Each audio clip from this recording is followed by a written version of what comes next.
Hey guys, I'm Nick, and on this episode of the Scran line, I'm so excited to show you these really cool, cute little rose meringues filled with chocolate ganache. They're so easy to make, they take no effort at all, and they're going to impress everyone that has them, and they taste delicious. So these are the ingredients you're going to need to make them. So to start off with, you want to preheat your oven on 100 degrees. So we've got some chocolate melts, some caster sugar, some egg whites, a little bit of vinegar. I'll show you what to do with that later.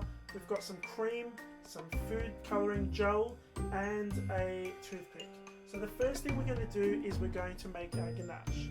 So I like to make my ganache all at once, everything in the microwave at once. It just kind of melts a little bit better.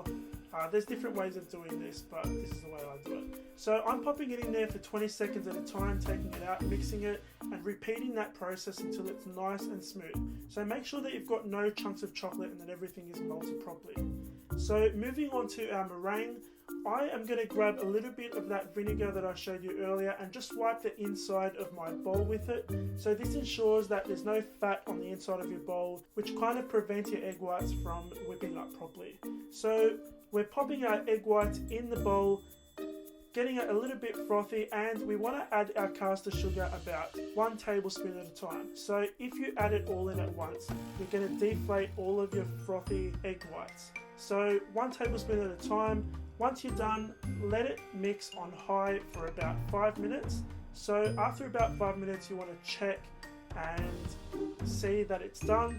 So there's 2 ways of doing this. You can put a little bit in between your fingers and just swirl it around in there, and if you can't feel any grains, then it's done. If you can, you need to continue whipping. And you're looking for that bird's beak as well. So we're going to pop a little bit of food dye in there, and using a spatula, we're just going to gently mix that in there. Now I like to not mix it too much. I like a little bit of white showing.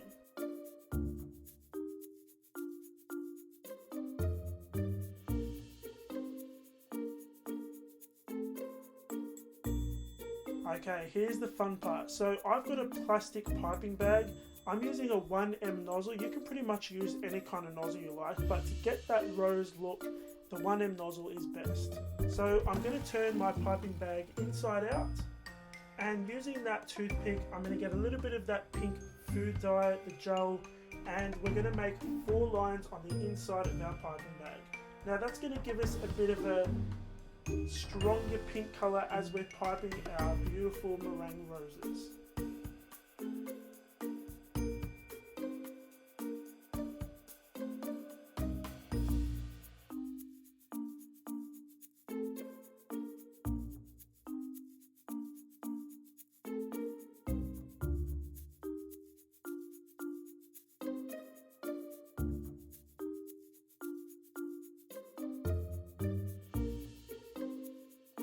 Okay, so when you're done with those lines, just turn it inside out again, and we're going to put some of our meringue mixture in there. So you don't really need to be too gentle with this. I mean, you know, if the lines don't stay lines, that's fine. It's all going to look really awesome when it comes out anyway. So you only want to fill your piping bag just above halfway. Never fill your piping bag all the way, because it makes it really difficult to pipe if it's filled up all the way. So I'm going to twist the end and make sure everything's in there nice and tight before we pipe, and I just want to let a little bit of that initial pink frosting, that initial pink meringue come out, so we can get a little bit of that streaking happening. Okay, so on my baking tray, I'm going to put a little bit of that meringue so that our baking paper can stick. That prevents it from kind of flying around everywhere in the oven.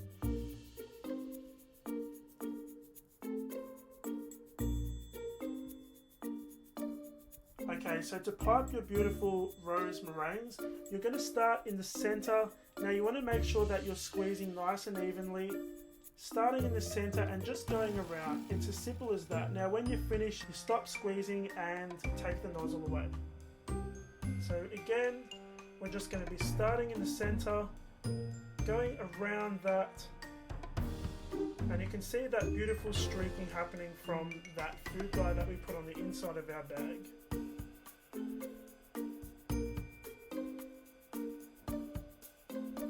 Okay guys, so once you've got all of your beautiful rose meringues piped, you're going to pop them in the oven for 2 hours on 100 degrees Celsius, and they're going to be a little bit marshmallowy on the inside, but they'll be nice and dry on the outside.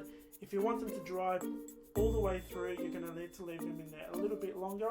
Okay, so to finish our rose meringues, we're going to sandwich them with a little bit of chocolate ganache in the center, which gives them a little bit of extra flavor. So just using a spoon, we're going to pop a spoonful or two in the center of our cookie, and then we're just going to sandwich it with another one on top. And that's pretty much it. So those are my rose meringues, guys. If you want to find the recipe, you're going to find it on thescranline.com. Here is my last video. If you like this video, hit the like button. Don't forget to subscribe, share it with your family and friends, and I'll see you guys on the next episode of The Scran Line.